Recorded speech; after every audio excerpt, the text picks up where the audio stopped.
श्रीशके 1500 साहोत्तरी तारण नाम संवत्सरी एका जनार्दने अत्यादरी गीता ज्ञानेश्वरी प्रतिशुद्ध केली।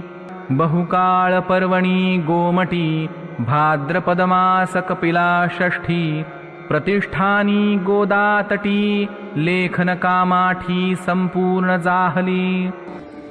शके 1506 साली तारण नाम संवत्सरात एका जनार्दनाने म्हणजे जनार्दन स्वामींचे शिष्य एकनाथ महाराजांनी गीतेवरील टीका जी ज्ञानेश्वरी तिची प्रत अत्यंत पूज्य बुद्धीने शुद्ध केली।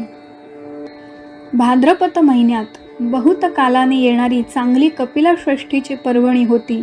त्या दिवशी गोदेचाऱ्यावर पैठण गावी हे शुद्ध प्रत लिहिण्याचे काम सगळे संपले। जय जय रामकृष्ण हरी।